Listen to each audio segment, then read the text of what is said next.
ready to go. Poor Blitz there. And also, Team Liquid so far, the last 2 series they've played, they've not been going too great. Well, when was the last time they played? Let me just... Oh, yeah, the 6th of February.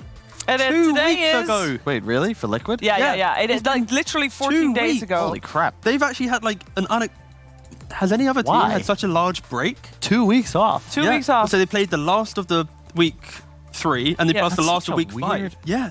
All right. They had 2 weeks. I'm gonna just quick interjection. Please, let's shift the season next time to 2 BO2s per season instead of the singular BO3. I agree. There's not enough Dota. Yes, like you can't not play pro Dota for home 2 and away weeks. games. That's great. But there's also, is this a good thing because now they've have more time to prep, or is it a bad thing because now they haven't had officials for 2 weeks and the best way to learn is officials? Well, the thing is, they just practiced on an old patch. The 2 weeks of scrims. As long as they weren't practicing a first pick Batrider or some first pick Shaker, they should be somewhat fine. So, okay. But still, having 2 weeks. Yeah, let's find out from Insania what they've been doing with all that time. Hello, my name is Insania. I'm the team captain of Team Liquid. I think this has probably been a pretty rough tournament for us. We haven't quite been able to play to the level that we expected, so we're a bit disappointed, but that's how it goes. Sometimes you're gonna end up losing. You won't do as well as you want to. I mean, I feel like we could win all the games against Secret. Probably felt a bit better about game 1 than game 2. It's part of being a Team Liquid player and a fan is you're gonna have these games sometimes that you probably feel like we should have won, but you're gonna end up with us losing. So playing Secret's always fun and they're a great challenge. So I enjoyed that series despite the result. Yeah, in the final moments, I think they played it a bit more clutch and we probably didn't play it in the ideal way. I mean, I think our games against OG tend to be very fun, at least for me to play.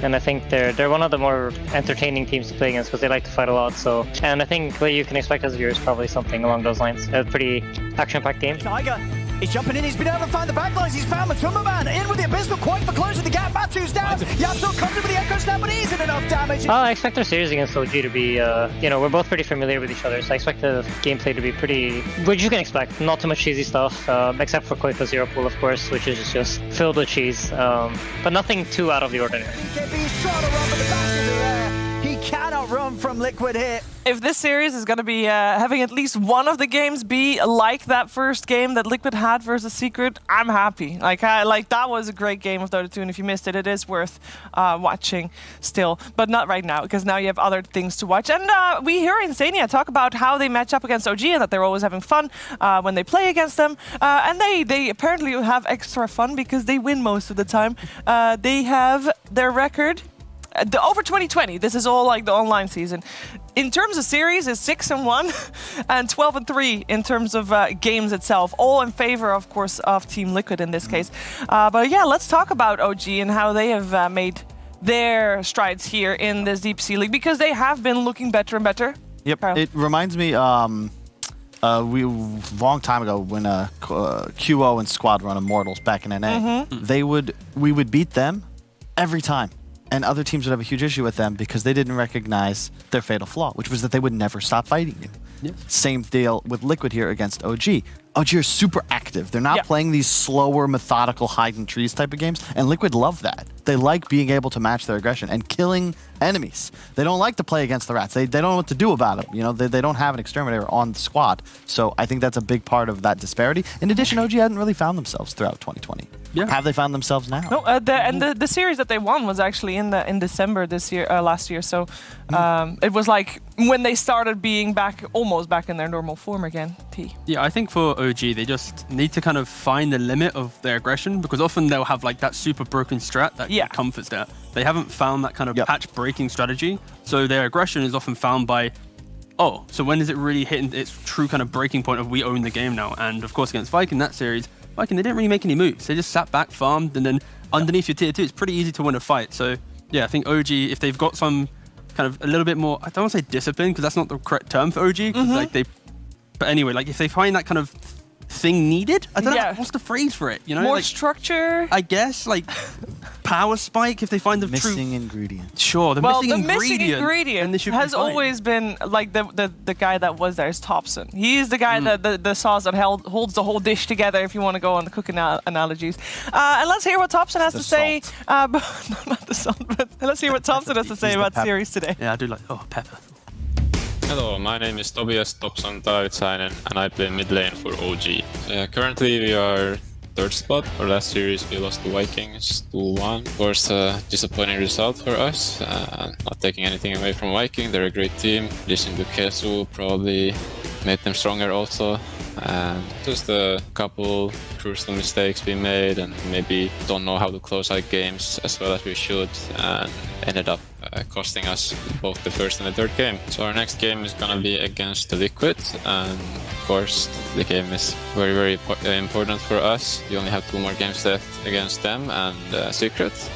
Liquid is an amazing team. I've seen that they've had some unfortunate losses also, especially against Secret. They had very close games and they ended up kind of throwing the game. Jumps in, they get the kill on Stellar, the fault. They do have the roar this time around. Couple of these remnants getting tossed out. Just don't have the damage as Shad goes down. He calls GG. They realize that this OG bigger, meaner, and just playing so much faster than they're able to keep tempo. If you have bad draft, usually your chances of winning are quite low. Liquid are very smart about drafting, and the way they set up their lanes, they do anything they can to have a good start in the game, and it's something we need to be very smart at against them. Not expecting anything but very hard games, and hopefully we can beat them. Games, and hopefully he can win them. One thing to note is when we're saying like, okay, Boxy now finally in bootcamp, and it's great to not have the 4 somewhere else compared to the 1. That's actually what's happening at OG at the moment, because Thompson, I believe, is the only one not at the bootcamp in Portugal T, right? Yeah, I believe so. As far as we're aware. Yeah, yes. exactly. I think it's just the 4 of them and then he's separate. So of course that does hinder so much, because the communication and kind of the understanding of how you want to really work as a team, you're never really optimizing it, because like Kyle said earlier, all the chats that you have, they're not always official, you know, in a Discord or in a proper chat. So yeah, it's going to be hard for them to always find that complete rhythm and groove. Yeah, and now you've got this, again, new patch. So how will that affect the balance of power in the metagame? Like, we removed a break mechanic, right? That means the OG staple and the Liquid staple of Bristleback. You know, the Coddle Bristle, something we might see early on. I think Viper is going to get a hidden buff because there's just nothing left to break people with. And it could be anybody's game. Bat heavy nerf means the No-Tail Furion might be first pickable as well. Like, there's a lot of things up in the air here. There's a lot of things up in the air here, and I'm very curious to see what these 2 teams have in store for each other. We don't have to wait very much longer anymore, because we are ready for the draft between Team Liquid and OG after the break.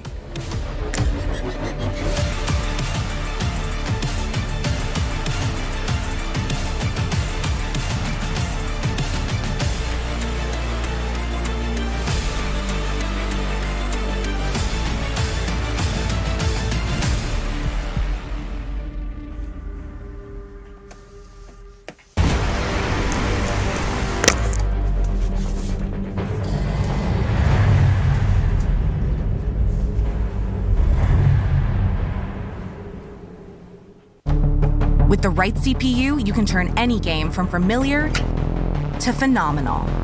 Unleash the potential in all your gaming with Intel 10th Gen processors.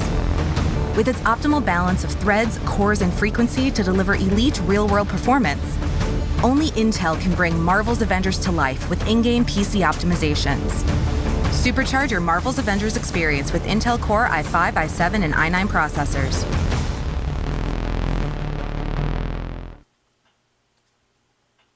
Way am I feeling about you? Trains don't go to the place I'm feeling without you. Days fly by and the more I'm thinking that I don't wanna be alone.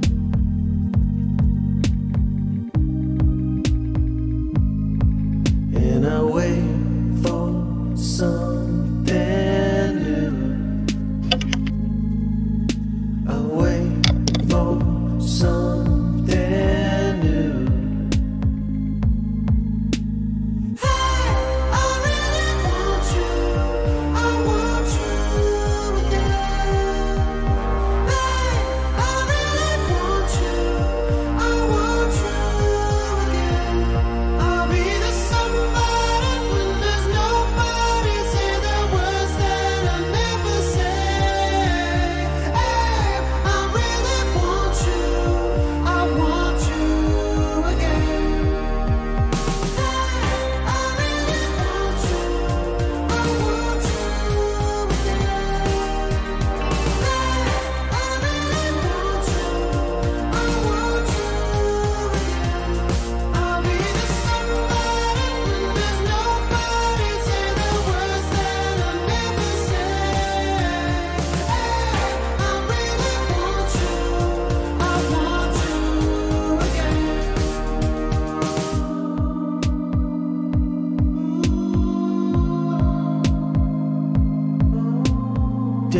still missing a star. I'll point and direct you. Days you stumble and fall, I'll be there to catch you. I'm still crazy, but now I'm crazy about the only one I love.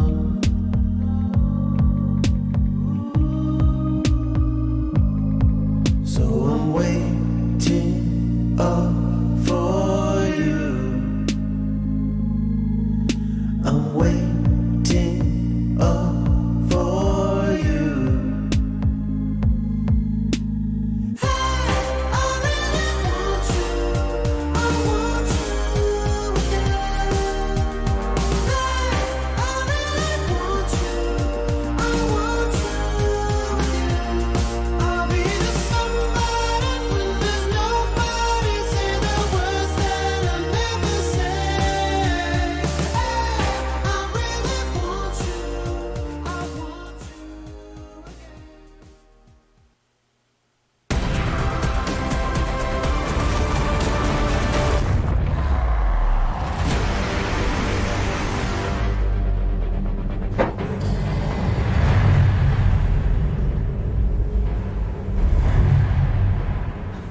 Upper Division Western European DPC League here with Team Liquid and OG. You're watching DreamLeague Season 14 powered by Intel, and this series has a lot on the line. If Team Liquid wins, they are no longer possible to be eliminated from Division 1.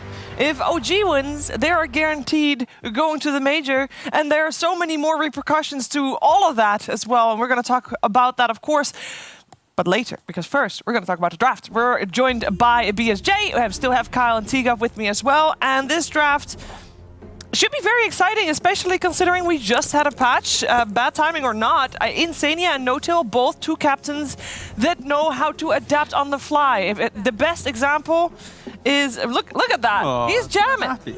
Best example of Insania adapting on the fly with the squad is when you accidentally pick a hero that you mean to ban. They still almost made it work, right? Yeah, indeed. And I gotta say, the bans don't seem that different. The patch be damned.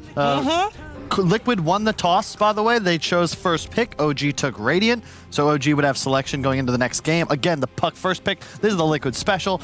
Will they Crystal Maiden next as they did in the past against Viking? I don't think so. Not into Rubik. Yeah, I think the key thing is, just to touch on the patch one more time, is the changes, other than for like two heroes, Batrider, maybe Shaker, the rest is still pretty much the same, other than a quite like quality of life changes, where it's like, oh, an extra 10 seconds here, change and break here. So realistically, not too major. This, though, is the biggest change to the patch, where... Oh my god, No-Tell, you've been watching too much EG. I know, I love it. You know why? Because Liquid, they picked the Fury, because now guess what? The Batrider obviously isn't as strong, potentially. Yeah. And then, of course, you know, OG, they love looking at NA. I think, remember that tweet between the puppy and from No-Tell? He's learned about this, and now he's picked this Alchemist. It is kind of, you know, this is something, to be honest, OG, we talked about them breaking the game, right? This is one of their favorites to do so. You farm more gold with Alchemist than any other. So if you get to this good timing, you have a semi-free game for the first 10 minutes, you're suddenly double the net worth of your opponents. And honestly, OG have kind of abused these sorts of mechanics throughout most of their big runs throughout tournaments. Whether it's Illusions, Alchemists, or the Wisp stacking damage reduction, it's always breaking it somehow. Brian, do you think this will be the third time we'll have a team attempt to go for the Factory Alchemist build? No, if you pick it this early, I'm under the impression it's most likely going to be carry when you're against the Nature's Prophet. But at the end of the day, I guess they're going to probably just match it up based on whether or not Nature's Prophet's a 5 or a 3. So I guess if it's a 5 Prophet, they'll likely rotate it out. They do have absolute last pick on OG, so they don't have to reveal that information until we get to the very end of the draft. The biggest thing for me about patches that I think a lot of people at home don't necessarily understand is that even if these heroes are technically worse than other heroes now, it's like, even if this hero's worse, if I've played it 50 times in the last month, I'll play it better than a hero that may be more viable now. And that's usually why it takes so much time for like pro Dota to adjust to even these small patches. I think the implications of the patch is mainly in the fact that a lot of the anti-heroes were nerfed. And you already said how Batrider getting nerfed is going to bring out Prophet. So if we bring out Prophet, we're going to maybe get a lot more heroes like Alchemist, maybe see more Troll. there's so much cascading effect of these small changes, especially when the heroes that are nerfed are ones that make it difficult to pick a large portion here. Brian, they what actually do you think of this, ban the bat. Banning the bat, though. If you're gonna it's the pick Monkey King. Yeah, okay. I was gonna say Monkey King might be a pick for them because it's so good against Alk and it's good against Puck. Yeah. So they could either opt to ban it, or they can. I think a lot of teams, when they have second pick overall, they're using this third pick as a flex pick that can be blocking what's good against their own heroes. Excellent. Thank you very much. You know what's interesting to me is simply the fact that it's taken so long for Alchemist to become a hero in Europe, because in China they love to pick Alchemist as a response to Puck, a hero that never really kills him throughout the entire game. So it is, again, and also development of the kind of other regions bleeding in. And it's also, AA is just kind of not a hero anymore. I wouldn't mind seeing Liquid pick it up just because it's kind of that de facto counterpick to the Alk. But the trouble is, again, the way you're playing this hero nowadays, it's similar to a troll in a way with a built-in stun. You're buying a Battle Fury, Sange and Yasha, maybe a BKB, maybe an upgraded Blink, AC, what have you. You just get it faster. I will say though, Liquid's cameras, after like the outpick came into play, they all had this weird grin and smile to their faces, and that was worrying alone. They've had 2 weeks to prepare for this. Ooh, I was hoping we'd see the Willow. Speaking of cameras, by the way, also in case people are keeping track of OG and the monkey behind No-Till's desk and Mid-One's desk, the monkey changed directions again. Okay. This time he's facing straight forward. Playing against Team Liquid, you do not ban Lone Druid because you there can counter it. Team Liquid, pick Lone Druid in the 4th phase. Love it. I think the go on, Brian. Go ahead. No, please go ahead, Brian. I was gonna say the 2 fear mechanics with the Puck. They've got 2 of them now. They've got very low cooldown from Lone Druid, and they've got the Terrorize, so really reliable ways to break the coil. Good synergy on their lineup, and you want to up the tempo when you're dealing with an Alchemist. Yeah, I think the interesting thing for Lone Druid, of course, in lane, it's going to have a pretty free time against the heroes against. But I think the first 15 minutes of the game, when the entirety of OG wants to collapse, that's going to be the scariest window for Liquid to play into, just because you have like a BKB on the out, Monkey King naturally jumping in, potentially with like some Witchblade and some damage items, and that alone, Lone Druid doesn't like to take those type of fights. So it's going to be really critical that Liquid, after their strong laning phase with the heroes they have, can also set themselves up for either dodge the fight that OG looks to take, or at least take it with the correct positioning and vision, because if they crumble in that one fight, this game can easily become one of those games where Liquid relies on the Rat and then the Furin plus Lone Druid combo, which Secret of course ran before, where Furin skips every wave, the Lone Druid Ag suddenly gets to play, it's interesting. It allows you to play fast. That's how you need to kill Alchemist. It's the same if you're playing against Meepo, Broodmother, Tinker, anything that requires time to come online, kill their towers. Shrink the map and make it so that if you want to have that efficient rotation, you're going to end up just feeding to this Liquid lineup. And I got to say, big fan. I think it might be a core profit in this spot, but I would prefer it to be Insignia's hero. I agree. I have a question regarding the Willow, because we have obviously seen YapzOr going for Ags first. Is that Taiga's build as well? I don't think he's played it in this DPC yet, but obviously we have seen like Taiga, one of the better Willows. I think a lot of people will remember last year, Leipzig Major, Taiga being the savior for his team when Liquid was going up against VP. Very hype moment. But I don't think he went for Ags first. I don't know if anybody does other than YapzOr. It's highly situational in the game. If you have the correct amount of aggression, then of course you can buy it. But if the game gets a little bit dicey, then of course the Yules and some kind of repellents will be very helpful for the Willow to have entry to these big team fights. And, for OG, there's Abaddon most likely position 5 out. They have a really strong lane, so this core Furin doesn't feel too good because of course Alk just free farms there. That's why I think they need an offlaner. They go for the Sand King. Sand King Willow, very potent lane, a lot of damage. But you have the Rubik Abaddon. Yeah, but you have the Abaddon. That's the key thing. He can mitigate the aggression from the lane and bring up the heal. That's why Abaddon Alk is so strong. And of course Rubik has a free time in the game, stealing Burrow Strike, Terrorize. Have we not seen Taiga play Sand King in the past, where they swapped roles, where Boxy was playing the more active hero? Maybe could be the Liquid play here, but they're still their lane. Players might change up who's playing what, but realistically, I would expect Boxy to play the Sand King. I would think so too. Just want to throw it out there because I know that they have switched things up in the past. So what are we looking for OG here? They've got a full minute left to decide, and they could put the Baron as their offlaner if they wanted to. they could put it carry. I think they're leaving Alk safe lane against Sand King Willow. Both have super low armor. You should absolutely free farm if you have a 5 Abaddon behind you, because you just remove the root, you remove the Burrow Strike, and they opt to make it. It looks like an off-lane Abaddon. Yeah. It could also be off-lane Monkey mid Earth Spirit. That We'll could definitely be. need to see who picks what. Cause Yeah. it Don't could even worry, be don't mid worry. Rubik, We'll see guys. it. It could be offlane Rubik. We'll see it. It could be anything. It is. What the hell? Hold. Hold. Mid Earth Spirit. There you go. And still, indeed, Boxy Sand King. Well, you nerf Roid Spirit. Yeah, I mean, I'm a big fan of core Earth Spirit. I think more players should be picking it. And just look how aggressive this line could be. It is an offlane Alchemist. It is an offlane Alchemist. The factory. Purge.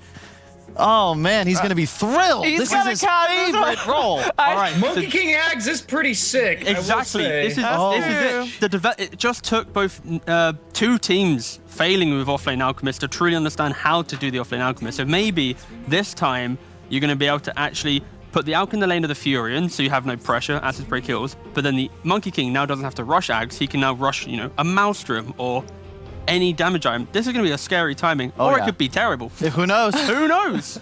It has not been successfully. And final words, Brian. Final words. I actually think OG is going to crush this game unless Lone Druid just completely goes off and gets like 2 or 3 early towers. I'm talking like first 10, 12 minutes. I think this Monkey King Ags is going to be absolutely insane. I think the Troll Ags is just not the same because he lacks survivability to long range control, but Monkey King just goes BKB and he's good. So I think they got this. All right. Thank you very much, Brian. I think these NA analysts have just taken way too much of their theories on Dota from evil geniuses. I know Alchemist was 2-0 in that Quincy Crew EG series. I don't think that that's real. That's a carry Alch. That's a different Alch. Factory That's Alchemist is completely not a different. thing. If it is a thing, I agree. Monkey King does make a lot of sense, but it's the Liquid Lone Druid. I hate the Sand King pick. Everything else I think makes a lot of sense, but they're going to play too fast. We'll see how the mid lane goes, because that could be pretty fun. Who's gonna play too fast? Liquid is. Liquid. Too fast for OG. Too fast. Too All right. furious. All right. I just think that OG, they've seen others fail with the strategy. They've had time to understand how to bring it out. And Croaky himself did say it does work, but with the better heroes. And I think that maybe this could be the better hero. I also would like to see the Alch work, just so we get to talk about Alch a bit more. I think there's one person that doesn't like to see Alch work. I know that Purge has definitely got some choice words for that. Here we go. For that hero on that position 3 there. Let's head over to Moxie and Purge and hear more about that. Oh man, the factory is open. I know how much you love this offlane Alchemist there, Purge. Yeah, I'm being slandered a little bit. I've been critical of offlane Alch, but I love new meta developments. I've always been like that. I love theory crafting. This is why I tried offlane Alch a bunch of times. I just felt like it didn't work very well. But like Crow pointed out, the Ags that you give to somebody has to accomplish something really good. The first time we saw it, offlane Alch I don't even think got to like a viable game, not even close to it, so we didn't get to see it. But the last game when 3-3 played it, he gave a fast Ags to a Void Spirit who also rushed an Orchid, so kind of like gave all this net worth to a guy that didn't get to utilize it. But giving an Ags for free basically to a Monkey King could do stuff if mid one does a really good job pressuring, and that is like his specialty as a hero, is to be aggressive and to get stuff done. So if they do something like a fast Ags and give it to a Monkey King, that's going to have a lot more game impact and could justify this pick and position. Now, I know to our panel, they were discussing the fact that it feels like this Liquid draft, they move pretty fast. Except for, the Lone Druid is going to take a little time. He is going to need some time to pop off, obviously, with Thompson being in the mid lane, playing that Earth Spirit. Do you agree with this? The fact that it's going to be up-tempo on Liquid side? Yes. Is that the question? Yeah, absolutely. They have really good heroes for that, for sure. Sand King offlane kind of works well there also, just because he's got a built-in initiation, right? Like, he's not going to be as tanky as most offlaners are, but if you do engage in fights early, he's pretty much always ready to go. There are issues in laning, of course. His armor is relatively low, but looks like he's going to match up against Monkey King, so as long as they keep control of sentries, he should be able to just hide under Sandstorm and get his levels. All right, well, not the most common thing that we see over in the mid lane, right, with the Earth Spirit versus the Puck. Yeah, it isn't. It's not uncommon for Thompson to do this. It's just been a while since they did it regularly. But basically, you get lots of levels, and your early fights and engagements end up being pretty effective. So the top lane is going to be Alchemist versus the Nature's Prophet and Lone Druid. A lot of summons to run at Alchemist and deal damage there so far. But they've done a good job on OG side to reflect a lot of damage back towards their opponents. Yeah, it feels like Koifa definitely is going to have to chew through some of that regen there after he took a decent chunk of damage. And then the bottom lane, we're also seeing that No Tail was just running nonstop over at Taiga. Not much that he could really do with having that Bramble Maze level 1. So. Yep. He's got boots of speed as well, so burning regen away from Dark Willow is really effective. Oh boy, He's top going lane. for some dive here. Oh, he gets him. He does manage to actually knows, be though. right next on Koifa, though. It's going to be all right. Yeah, looks a bit so deep going there. going for the stun at level 2. He is going to have mana issues as a result of this, but it gives you a slightly better chance to get a kill, which is obviously good, and there's no more regen left in this lane for the Liquid side, so they could get a kill maybe. We'll see. It's like rough. They'll turn back around here on the bottom lane, though, trying to get the Jingu off. Mid one will be able to get it. Sub's Courier, in the meanwhile, does get taken down by Insania. The little skirmish is breaking out all over the map here. Yeah, it's going to be a lot of high action for sure. The one lane maybe I don't expect to kill is I don't think Earth Spirit can kill Puck probably, but maybe Puck can kill Earth Spirit, but the other lanes are just constantly going to be fighting because if they don't zone out Alchemist a bit, he's going to pick up Grievel's Greed, he's going to start accelerating his farm. He's queued up Bracer and Urn, very similar build to what we saw 3-3 go. He went, I believe, Urn into AFK jungling. I don't remember if he got the Bracer or not, but yeah, I'm definitely going to keep an eye and see what Seb does this game. I mean, you say that the Earth Spirit shouldn't get a kill on Puck, but I mean, it is Thompson. He's kind of the person to go and run this mid. Yeah, I mean, if it happens, it's going to be like they're both almost killing each other and Thompson ekes out a win, I feel like. But if he, it's not like he can out-harass Puck here, you know? Right. Like, Puck has escape opportunities, and yeah, Thompson can chase, but I just feel like Puck should be able to get out of this danger most of the time. But with his quick levels, and we'll see his impact start to be really big, especially against... when he ends up ganking somebody like Lone Druid early on. You can get on top of him, can do a ton of magic damage, and possibly get those pickoffs really easy. Yeah, and I think we'll start to see a lot more action coming out once the 4-minute runes appear. Usually you'll see the supports making their rotations, making sure to go and secure that for the mid, or just take it off the map. So that can really turn the tide, depending. Yeah. Another little fight at the bottom mid with some damage here. He looks fine, though. I mean, he's got a... Taiga, mid one's chasing him. He does have the salve, though, but that's still going to be our first bless in the top lane. They make the plays over here onto Saksa. He'll be the next one to go down, and Insania's going to have to trade a couple hits here with Seb, but when he's got his minions, his little tree babies there, it's going to be a little bit harder for Seb.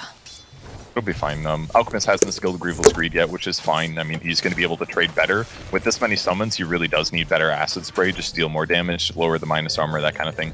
But yeah, there goes 2 mangoes he brought himself and an Urn of Shadows that'll help offset some of the mana issues. And if he's not like consistently last hitting anyways, skipping Grievel's Greed is really not that big of a deal. And we had a bottle refill over in the mid lane. Nice service there for Mr. Thompson. But bottom lane still just trading back and forth here with mid one. Again, he loves being super aggressive early, and this is definitely a good combination for those two to make things happen. The roll forward, though, Thompson happily will grab himself a regen rune. Mickey is going to be a little sad there. Really nice thing about the Earth Spirit mid for sure. It's very Quap-like, and Puck-like too, really, that you have a mobility skill to make it easier for you to arrive late to snag those runes.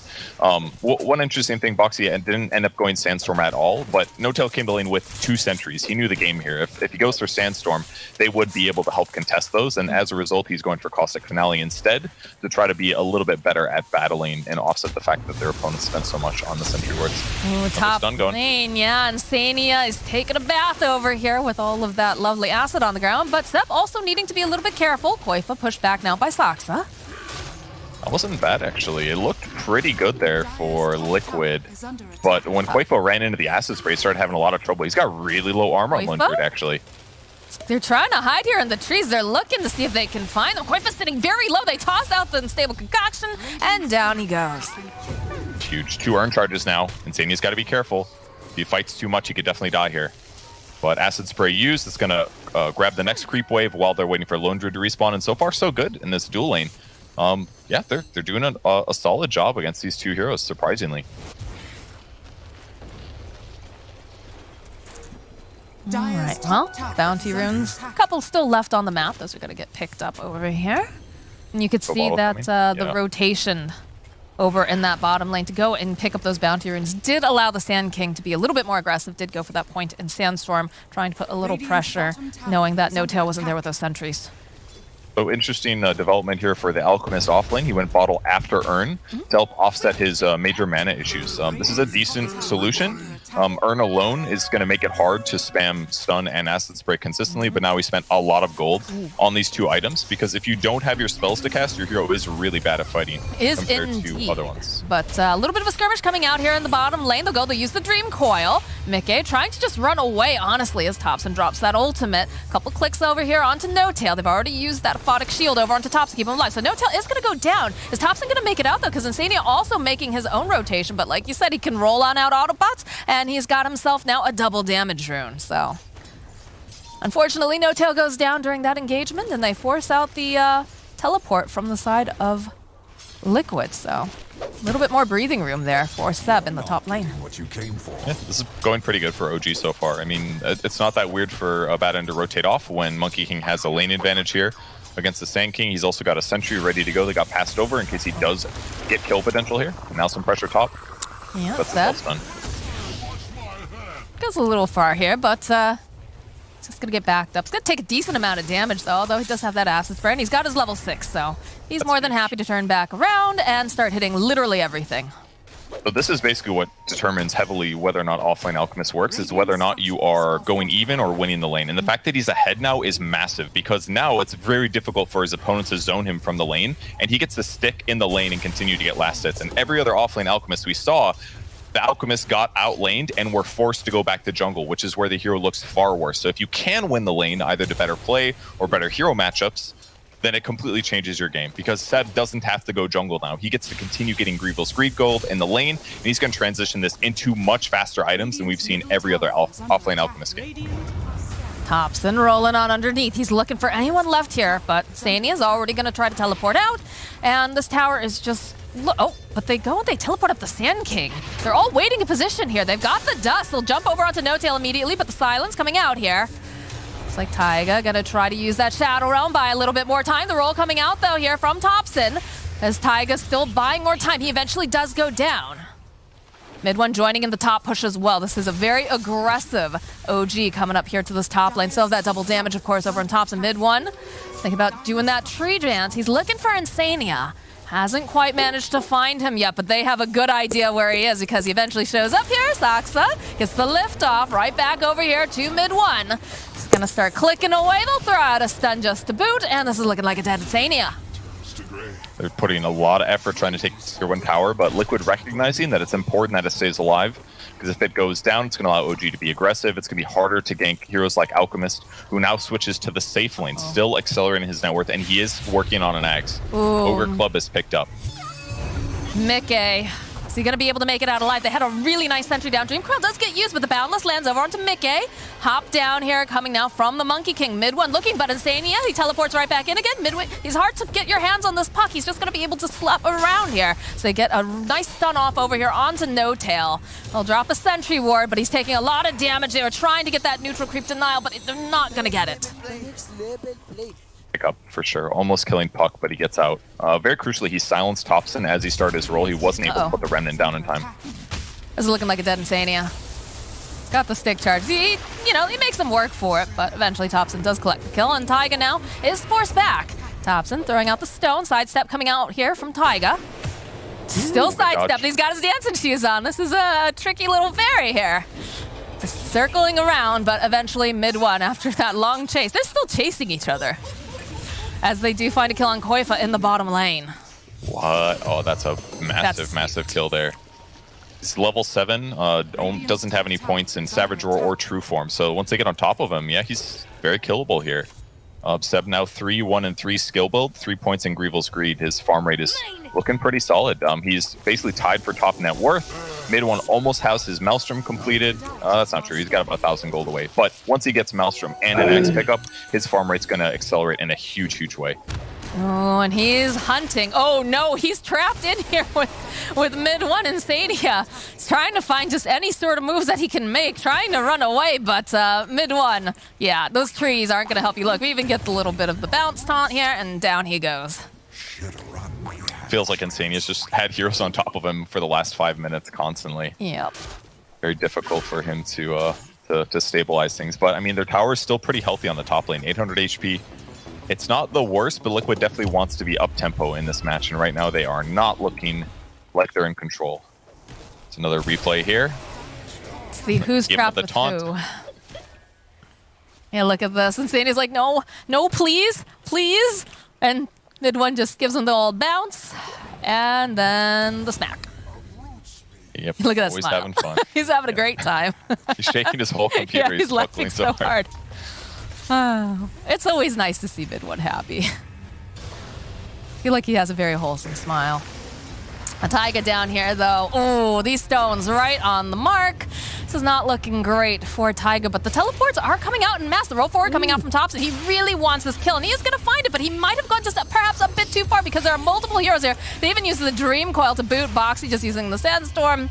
Gets the kill here. Koifa will happily collect on that, and now No Tail. Not quite level 6 just yet. Team is converging here. They'll take down the Courier. The big one. Was He's a almost tone, 6 too. anyways. Yeah, it'll be okay. Abaddon will still hit 6 here, but and crucially, Arcane Rune up on Puck in that gank too, so he's still gonna have Dream Coil up pretty soon here, so can keep his tempo up here. This is such a scrappy game. It really is, yeah. Like, you're seeing mid one being very aggressive. He's already in top lane. He's putting pressure down. Oh, but we have our first Aghanim Scepter completed. That is actually so fast. I feel like I just looked at him and he was like 2,000 gold away, and it's just done already. Well, where's the Revel's pressure on Seb at this point? Well, it's too late, basically. The pressure that comes on Alchemist is when you beat him in lane, like the first 5 minutes. If that doesn't happen, then yes, you can farm insanely fast. All right, he does end up giving it to Monkey King, so let's see the first engagement. This is going to be huge for OG when they fight. Such a nice present. It's always nice when you get presents. This is not looking good, though, here for Sand King, but they turn it right back around over into Thompson. They've got the Bedlam, so they'll be able to take down Thompson. They go in again. They take down mid one before he can even do anything here. And now Seb, he's forced to run away. Mickey taking a lot of damage. And Sania looks like he's just going to teleport on out. As Koifa just watches from the cliff and is like, all right, they got it. They're handling it. I'm going to go back to farming. Keep in mind, guys, that the net worth calculation comes into play for how much gold you get. So mid one having 9,000, almost 10,000 net worth at this point is part of the reason that Mickey got 427 gold from that kill, despite the fact that like everybody on Liquid was there. So there it is, off-lane Alchemist, guys. Man, I have a feeling this is going to be the flip-flopping game for you, where you're going to be like, this looks really good, you should get it. This is why you don't want to buy this Moxie. Like, he jumps in, he almost ulties, he realizes that's not going to be very good. You could basically, I mean, instantly gets ultied. They put all their magic damage on him. He died really fast. Yes. But, yeah, if he's got like a BKB or something in that moment, it'd look okay. But they forced the fight a little too hard, so you can maybe blame OG's initiation. In that circumstance, they can also Rosh with this. He's going to do the cheese, standing near Roshan, getting all the little clone spawns, and then this is going to end up forcing Liquid to react. Acid Spray very good with Rosh. They know they're in the pit. This is a bit risky, in my opinion. I guess when you've got this lone druid that just wants to push the entire time, it's not the worst idea, but you have to be so careful. In fact, though, if they get this pick off over on Insania, I'm sure you're pretty happy. They jumped in, and they get the kill on Seb. No Tail. Gotta just pop that ultimate here as he's just getting chunked away. They're not even going to be able to finish this row to go. They drop down that Wukongs, but Boxy, he's just so mobile. He can just run away. They get a steal off, though, over here on Soxa. Silence comes out. They'll be able to get the kill on Boxy now. They need to get back. Is the ability. I mean, it should be theirs. Like, that was decent for Liquid. They kill Alchemist. Not that he has much net worth, so it wasn't probably that great in this circumstance, but... Oh, Roshan killed him? Excuse me. Okay, great for OG. Roshan killed Seb in that engagement, actually, so pretty good for OG then. They finish Rosh, they'll continue pressuring. Koikva's still farming pretty well. It's the net worth chart just looks like hard to realize anything anymore. It's all messed up because of Elk, but... Alright, now mid pressure will come. Mid one should kill this pretty quick with his clones, but they will defend.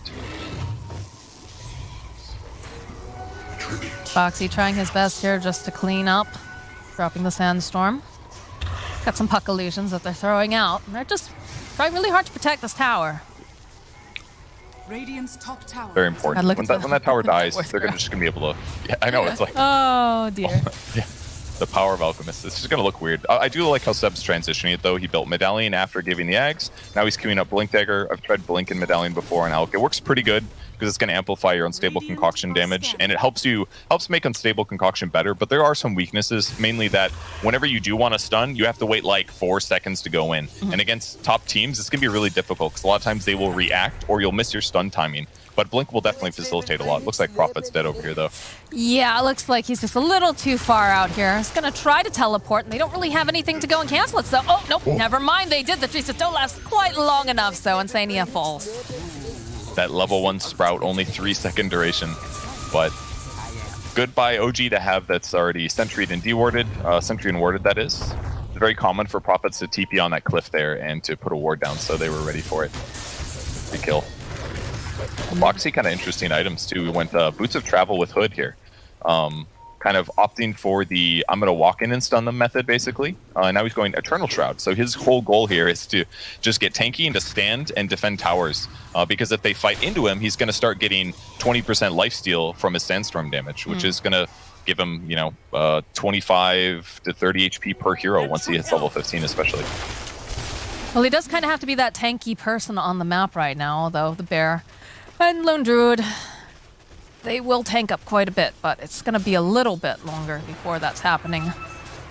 But I guess when you have so many initiators, right, that you can really afford to be doing that. You don't have to worry about the blink. Yeah, you can. So basically, OG needs to take the tier 1 tower. The one downside of their lineup right now is that they very much have like a one-core lineup because Alk is not going semi-carry, and Earth Spirit is not really going to transition as rapidly either. So if Liquid Death Ball's okay and gets relatively farmed, their damage is going to be a little bit more diversified, and therefore they just need to like deal with Monkey King at the start of the fight if possible. They don't have like the best chain stuns, but like Burrow Strike into Terrorize, for example, is a great way to like kill a core hero that has a BKB. Monkey King doesn't have one just yet, though, still working on it. But they want to take this tower. They did pick up a blink over on the Alk now. Boxy showing himself. Actually has to be very, very careful. So they'll throw down the stun. Burrow striking away. Gonna slow down Boxy. They have the silence. Taiga, though, rearing up here, does get the fear off, but not going to be enough because they still find that kill. Doesn't quite get out in time, and now the tower's almost for sure dead. So even without Alk in the area, he is playing with the team now with his Blink Dagger ready to go and a DD. He's going to cover. One other cool thing about offlane Alk, you can get the potion from the Aghanim Shard. A nice Dispel will be really useful against like Bramble Maze or just amping up Monkey King when he ends up going high ground later on. So things are looking okay for OG. It's true. Ooh, Koifa. The Bear spotting everyone here. Even if he got spotted there, he still had like 4 seconds till he got stunned, so it wasn't that dangerous. Alright. Man, Rubik just loves Burrow Strike. It is such a good spell for him to steal. Yeah. Burrow Strike is like one of the best abilities in ability drafts, meaning that it is like by its skill itself, by far one of the best abilities you can steal. Plus he gets cast range on it, and it does more damage. It's like the best ability to steal. Other than like Fissure maybe, but... Well, Fissure's got changed around a little bit. It's still pretty gosh darn good, though, with the... Yeah, they're both excellent. Yeah. Definitely rivaling a little bit. But they do finally take down the mid tower while this is going on, so that opens up the map quite a bit here now for OG. This feels like we haven't seen Koifa at all, right? He's just been busy farming, hasn't been showing up to these engagements. He's got to hit a certain threshold before he can show up. Yep, it's going lots of minus armor this game, which will be pretty effective against most of the heroes on OG. The Monkey King's going to have decent armor, obviously, but the rest of the heroes pretty vulnerable to minus armor. And it looks like they are finally looking to fight. They pop a smoke on the Liquid side, and they're moving over to protect their tier 2. It's quite a few BKBs going to be delivered soon over to the side of OG, but they're looking... Boise tops him. Tower goes down. Are they just going to back off here? Feels like they are. I can see the teleports are going up to the top lane now. Insania. Oh, Insania. They always know where you are. They always see you. They're all forward. The stun. Now he's down, but maybe they can make something happen over here. Mid one. He does have the double damage, though. I don't think you want to fight into this. Especially, it's just very awkward positioning, although Boxy going around the other side. He's hoping maybe he can get the jump. Instead, they do spot out Thompson, so they'll use the Dream Coin, but he's got the BKB that's just finished, has just been delivered here, so this is not looking great for Mickey. Fuel's coming out here, trying to buy enough time, but he's gonna go down. Perfect stun there by mid one. The Thompson perhaps go a bit too far, though. A lot of damage coming out from the side of Liquid, and they'll take advantage of that dive. They'll kill him, but they'll find the kill on Boxy, and it looks like they'll take down Taiga too. Well, that's a convincing fight win. That was basically Thompson rolling in, silencing on a couple important heroes. Sand King had to delay his initiation, and they put their opponents on the back foot. Like, Monkey King had already used his ulti, he'd already used his BKB, I believe, but it didn't matter at that point. Just getting straightforward for Liquid to be taken apart in these fights with this net worth advantage. Koifa throwing the bear forward here, trying to just get some of these creeps out of the way. But the tower is, of course, just getting chonked down. But looks like they'll respect it. They'll back off on the side of OG.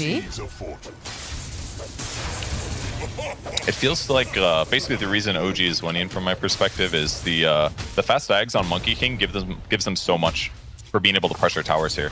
Another kill gonna happen again. Oh, Insania. God, every time he shows, he is just always dead. Yeah, he does get killed a lot. But basically, it gives them they gave them Roche capabilities that they wouldn't have had. You know, I'm just gonna stop talking. There's always fights. There are indeed always fights happening. There it is. Okay, well, they'll try to fight here over onto mid one, but they do have the detection here, so Boxy will fall. He's looking for more, though. He's chasing after Taiga. Does have the Shadow Realm, though. Looks like he's gonna be fine. Drops a couple more of those monkeys on his way, passing out. The time for me to talk. I think it is. Okay. No fights for a moment. Yeah, There's a throw bow just on the ground there. Is anybody gonna pick that up? They're just gonna litter? Hello? No tail? Oh, there we go. All right. Trying to figure out who wants it. Yeah, that just really helped them accelerate the game. That Roche was insanely fast, obviously.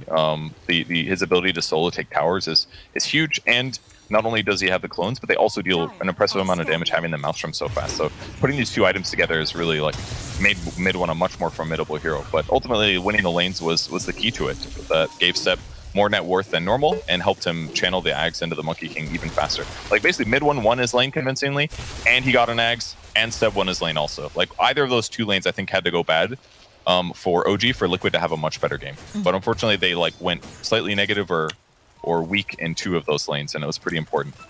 I mean, the game's not over yet, and there's still a possibility here for Liquid. Purge is just nervous. He doesn't want to see the Alchemist win here. I mean, I like I said, I think it's cool, but it's definitely kind of situational. Well, I mean, OG is one of those teams that if anyone's going to make it happen, it's probably going to be them or Secret. But they'll go and they'll jump over onto Seb and isolate him from the rest of the team, take advantage of it. There's their perfect initiation. Burrow Strike into disable follow-up, basically. I think that was silence. But in the meantime, more towers dying. SNY's up on Monkey King now to reduce any disable that does affect him. Increases movement speed, all this good stuff. Regen. Just going Scotty next. Ooh, they spot out mid one. Immediately find the stun follow-up, though, from Boxy as they go and they get the Fade Bolt off. Mid one with the BKB chasing after the bear here. Koifa just dragging it out. Taiga over on the back lines. They've already popped the BKB over onto Thompson. Boxy trying to find this opening here. Does have to be careful. Finds the Burrow Strike over onto mid one. They'll follow up with the Terrorize. It'll hold them into place with the Dream Coil. And they go through. No, mid one. He's too powerful. They get the kill on Taiga. They take down Boxy and Koifa Saksa. Coming in here. Mickey needs to be so careful. Does go backwards, but it doesn't matter. It's a triple kill. Looked pretty darn good there for Liquid. They were able to waste Monkey King's ultimate. They reinitiated, but unfortunately the split from OG was just too effective. Watch Box. He's looking to line up at least two heroes here on the Burrow Strike. He only catches one. It looks bad for him. The Terrorize is perfect with the Dream Coil. It's going to break only on one of them, though. It ran out pretty quick, the Terrorize, on the Monkey King, and he ends up just having too much damage, and No Tail keeps him alive on the back line with the shields and heals. God, that stolen Waning Rift did so much too, coming out from Saksa. Silence is real good with a lot of these heroes. It is, and it didn't just it got nerfed too, right? It did. It does like 30 less damage. It's not that significant. Definitely matters a little bit, but you know. Oh, silence, like you said, is very, very important. But yeah, look at this. Mid one's just a carousel over here in the Roche pit. He's like using Roshan as a maypole as he just walks around, throws down another monkey, and will just get himself an easy Aegis. Yeah, but like that's what's so strong about this. It basically turns him into an Ursa in terms of Roche taking capability. And he had it way earlier than normal, which means that Roche hasn't had time to get strong since, as you guys know, Roche gets stronger slowly over time as the game progresses. So if you increase your timing that you can pressure Roche, it completely changes things in terms of how much damage you're dealing and how much tempo you can set. So just allowed OG to hit this like crazy good timing. And since then, Alk's buying just teamfight items. Going for pipe next. I really like the choices. Oh, it's a nice burrow strike opening up. Mickey jumping forward. They get that coil and they get the snap over on one. He's going back in though, and Sania's already got taken down by Thompson. He's not here for this fight though. They've already used the Dream Coil, they've used the Terrorize, and they managed to get the stun off over onto Boxy. Buyback now coming out from Taiga. They're not really willing to give up this whole set of racks just yet on the side of Liquid. Gotta be careful. Forward Bears again. Alive. They're looking. They want to try to get the jump on mid one. Seb, though, jumping forward, stuns up the Dark Willow, but it's going to be fine. Nice burrow strike again. So they're just tossing out as much damage as possible, but it seems very difficult to take down mid one here as he's got a lot of healing being thrown out. Maybe they can finally take down Seb here. The roll forward, though, coming out from Thompson. Looks like Seb's going to actually be able to walk away from this engagement. So back off. Doing such a good job covering each other. I'm very surprised Seb didn't die there, but definitely the big danger in Alk. Sometimes you just stun yourself, and then your opponents can punish you really heavily. OG's still playing together really well. Going back in again, they'll find the kill on No Tail. They're trying to poke here. Mid one sitting in his ultimate. And there's going to be a root over here onto Thompson. Boxy getting into the vicinity here. Thompson's going to be able to roll on out, but mid one's just man fighting here with Taiga as Taiga does get taken down. The BKB over on mid one helping to ensure that. And it just scraps left and right. Thompson has a double damage. Boxy, though, going in, but over on the back lines, they've got the jump over onto Koifa. Can they finish off Thompson? No, he's got the cheese. He's going to go right back and get the kill on Boxy.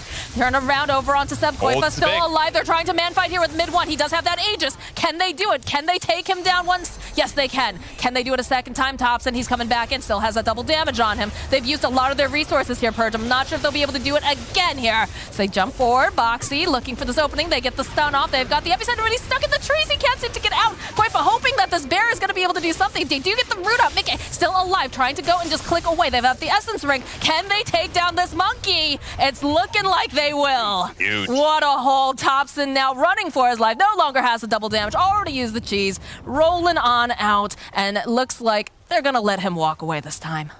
Was very scared for Quakefa there. Had to keep his bear alive because if it died there, he'd be no bear for 60 seconds, as good as dead. But balances things really well. And basically what happened was OG disengages, but they had people TP and show on the bot tier 2. And as a result, Liquid moved into an area that they had some vision in, and they were able to force a fight and take this like segmented 5v2, 5v3, getting some kills. They're still really far behind in net worth, 16k, but it does show that they can control the Monkey King. Even Sprout was really helpful there at dealing with Monkey King and preventing him from getting some crucial kills. All right, well, Seb back up on the map. He's got his eyes on yet another Agnum Scepter. Factory is open, but Mickey and Taiga don't really want that factory to be opened just yet. Can they get enough damage off on Seb, though? Yes, they can, because they'll follow up here with Boxy, and they go to use that whip on himself. Seb trying to run away. It's not looking good for him as Mickey comes in hot, gets the kill. Thompson over here on the side. He is smoked up, but he doesn't want to deal with what they have. Took some doing, but they got him. Pipe definitely giving him some tankiness, but big gold pickup there for Mickey now. 400 gold towards him. Everyone's happy. Taiga's almost got Ags himself, 600 gold away from that. Ceremonial Robe will be excellent against the enemy squad to lower the magic resistance that they have. There's quite a bit of magic coming from Liquid side, so that'll be great. And Lone Druid's almost got an AC picked up and grabs an Orb of Destruction. Perfect item for Lone Druid when he's got Deso and AC on the way. He's going to be really happy finding that. A little bit of tree time here in the top lane. Mid one and Insania just kind of dodging each other off of the side. A little scary for Mickey. Gets out fine, picks up a Maelstrom. He's going phase shift, right click stuff. Because of his their one core lineup, they don't want to just be one core, so he's getting this hybrid right click, which will be effective. He's also queuing up Gleipnir too. Ooh. Very interesting for Puck.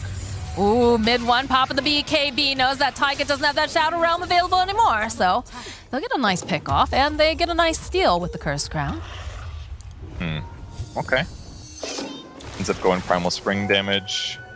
Still split pushing across the map. These Greater Treants, not quite the terrors they were. Attacking like 40% slower now, so it just isn't quite the same, but... Something had to be done, though. They were ridiculous. Something Insania. needed to be done.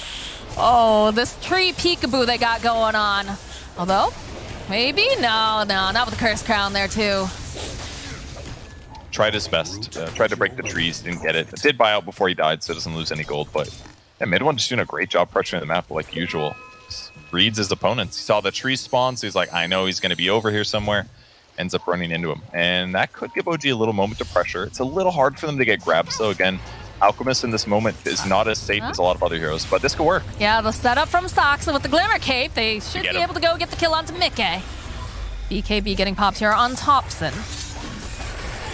Seb getting rooted up for a moment, though. Mid1 waiting patiently over here.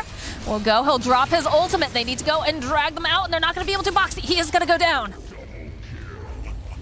You get the bear out at least, but this is looking rough all of a sudden. Big triple stun with Soxa's instant lift into the rolling thunder into the stun. Worked out, and now they're taking second set of racks probably.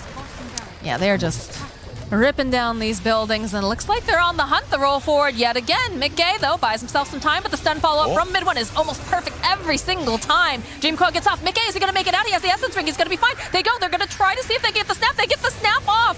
Over on several here, but Taiga, he's not looking too healthy. Koifa also having to run.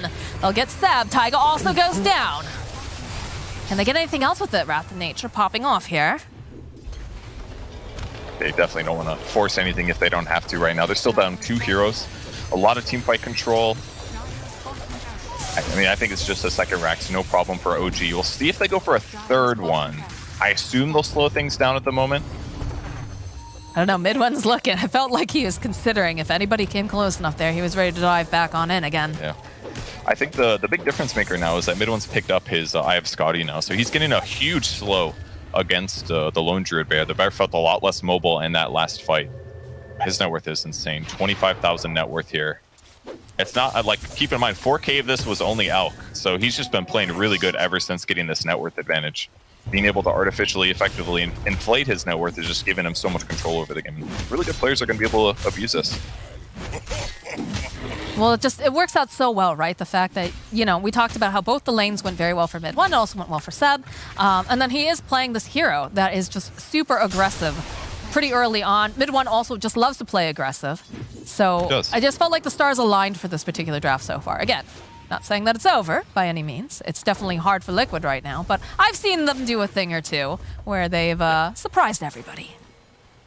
First Spirit's build is pretty cool. Thompson, we'll talk about Oh, that thought purge. Oh, but the immediate find over here onto Boxy. He's just absolutely eradicated so quickly. The fear though over here onto Seb. Thompson does have that BKB. It's over though as Taiga is forced to go push them away. Seb getting chased after here by Koifa. He's got the bear. Koifa trying to get a little bit of space here, but the follow-up with a nice stun. They go and they use the Dream Coil. They snap it. The stolen Dream Coil snap looks so darn good here as Koifa. He's taking so much harass here from Thompson. Koifa is trying to run away. Oh no, mid1 jumps onto the trees. He's going to jump right back down again. And down goes Koifa. Really hard for Liquid to fight when Sand King is the guy that gets gone. Or if he doesn't get his Sandstorm down, good luck. But they keep doing these instant lifts. Soxa jumping in, lifting him. They have disable follow-up consistently. And it's making it way too hard for him to survive. If he's playing maybe a tankier hero, this is a little different. But he's either got to initiate or not get initiated on. God, did you see the way that mid1 was hunting Mickey there? That was very scary. The way that Soxa and Thompson are also just lining up all of these initiations is absolutely beautiful. It is so hard for Boxy because it's so important for him. Although they do manage to jump here onto the Alchemist, but look at this. mid1 is going to be able to follow up here. And there's a bit of damage coming out from Boxy, but not nearly enough. So Taiga goes down. They've got Dust. Boxy off in the corner. Doesn't quite manage to land it. Got to be feeling very spoopy right now. And we get the Abyssal Blade picked up now for Thompson. This is going to be the last set of buildings here. The lift from Soxa. He's got the stolen Dream Coil. Puck trying to just buy a little bit more time. He's right on the edge here. He's going to go try to hide. Not going to be able to land those stuns this time around, although Thompson, he was looking for it. He was hoping he could grab it. They look back to reinitiate here. They don't have the Dark Willow for another 17 seconds. Boxy doesn't have that ultimate either. No epicenter available. We'll try to push back mid1 here. Does manage to do a little bit, but they have to be so incredibly careful the way that they approach this.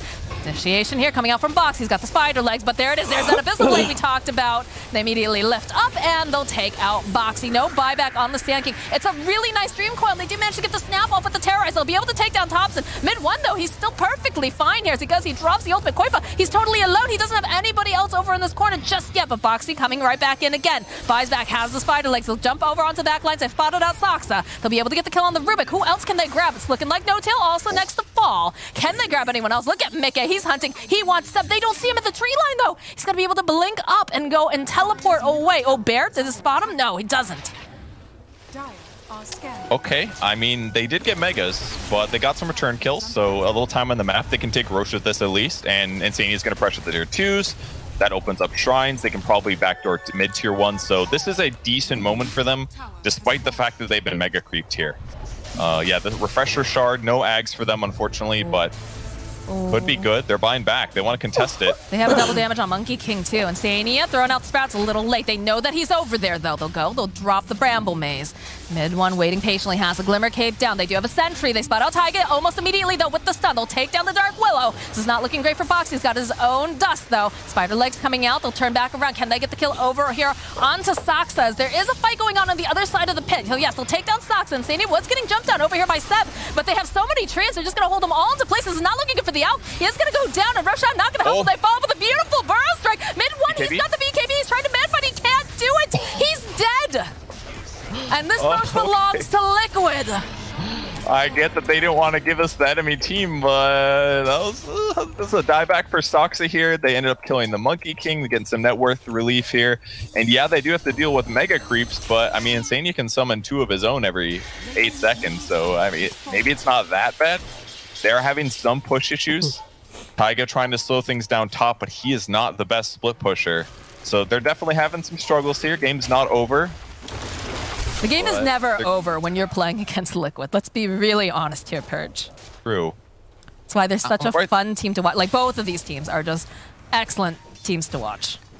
Maelstrom's up on Insania as well, getting close to Mjolnir, so that'll give him a lot of ability to split push side lanes. Downside, obviously, is he has to commit his hero to it. And Sand King also really good at split pushing side lanes, so they definitely have some lane pushers here. I love the Refresher Shard on Koifa is excellent item here. I mean, BSJ has said this the entire DPC. He felt like this is the meta where you have to have lane shove. And if you don't have lane shove, you're in a lot of trouble. Certainly is the case when mega creeps are on the map as well. You're definitely right about that. All right, they're pressuring the lane. Lanes are pretty pushed up. Bonk, bonk goes the bear here. They got an Ags just now, I think. Oh, they gave it to No Tail. Okay, Ags from Seb towards No Tail. He can turn on his ulti. He's just going to start power healing his whole team. Every time they take 525 damage, they get a miscoil. He also got the miscoil talent. So, yeah, if they take 500 damage, they get healed for 300. That's pretty good. It is excellent. It's going to allow them to survive longer in these fights. 10k net worth lead at about 38 minutes or so into the game. A lot of action this time. I'm enjoying the smoke coming out from the side of Liquid. Mid 1, standing up in the tree. They're looking for the opening. They'll be able to go. They jump over onto top. He's fairly tanky, though, but the immediate follow-up here coming out from OG as Mid 1 leaps on in, finds the opening. They'll go. They'll take down that Aegis. Over on the back lines, though, you can see that this is not looking great from Koifa as he's trying to just get away the bear, going and just running out of fear. Jump forward again, coming out from Boxies. He lands over onto 3 Thompson, though, with the kickback over onto Koifa. They'll follow up. Can they take down the Sand King? They're jumping after Insania as well. As he goes, he throws up the trees. Is it going to be enough, though? No, he's going to fall.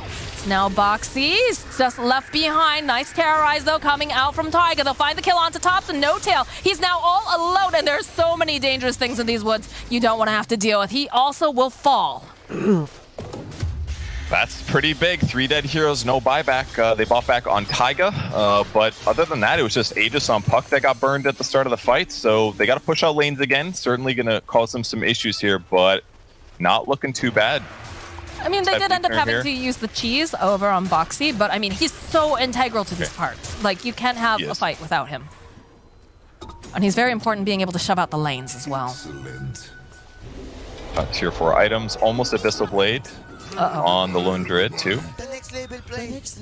All the bounties except for 1 going to the Dire side as well, so it's not going to accelerate Seb quite as this is the fast. This is one of the downsides as well to Elk is like once you start losing map control, your items just don't come nearly as fast. If you have net worth advantage, you keep getting all the bounty runes. it's like you just get free massive items for your team. But with Liquid winning these fights like this game can absolutely be won by them.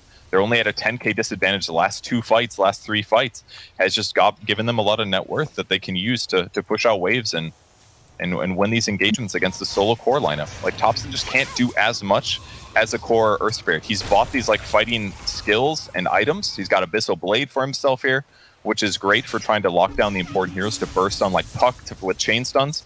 But if they keep those heroes alive, it's a little hard for OG to win once if they don't all get engaged in the Monkey King ulti. Well, I mean, our observers were showing us the probability win rate. It only said 6%. Oh, 5% now for the Dire. But Liquid is one of those teams, to steal a favorite phrase of mine, never tell me the odds. Because I think it's higher than 5, honestly. I think it's got to be higher than 5. I'd say like 10 or 15 at least. Really? Like, all right. Like I would have said 5, like, I don't know, before the last fight, personally. But like these are top tier teams. They're going to deal with mega creeps better. They're likely to make less mistakes. I don't know. I'd say it's higher than 5. They just need to win like 8 more fights and the game's over. You know, that's it. Hey, I mean, let's be fair, Purge. Like whenever you and I are casting, we get the plus 60-minute games. This is entirely possible. It is. This would be a good one for the record books as well. And then I personally, I hope Liquid wins. That way I can just say offline Alka is still bad. That's all I care about. Obviously, the reason I'm going to lose is... it's been really effective, this game, for sure. Now, I do like the fact that Rubik has picked... Oh, hold on. Boxy spotting out. They find mid one immediately. I'm not sure they necessarily want to take the spy, though. They go and they use that dust immediate. And they'll hold on just a little bit longer. Mickey, though, getting lifted up. This is not looking good for the pockets. He is going to go down. BKB getting burned here on mid one. Koifa's bear goes down. He is now the loneliest of druids. So they follow up by that coming out now from the puck. Koifa, he's just stuck in between a rock and a hard place. Oh no, he goes down. Taiga's getting silenced up over onto the back lines. He's trying to break some ankles here. Can he find the opening? No, he's still in the shadow realm. They're spending a lot of time trying to take down this. Oh, but they follow up with a beautiful epicenter and a burrow strike, but they just need more than that. Foxy trying to buy a bit more time. No, down he goes. Mickey over on the side, and now it's not looking great for Insania. They roll forward, they go, they take him down, and I guess Dota Plus is correct because it was an uphill battle, and it's not going to go the way of Liquid. It is going to go the way of OG. All right, well, congrats to them. Got a little hairy at the end, but I'm sure they still felt confident. Liquid fighting back really well the last couple engagements, but OG showing how the strat works. You do offlane Elk, you win your lane by whatever reason, well, good play, lots of mangoes, lots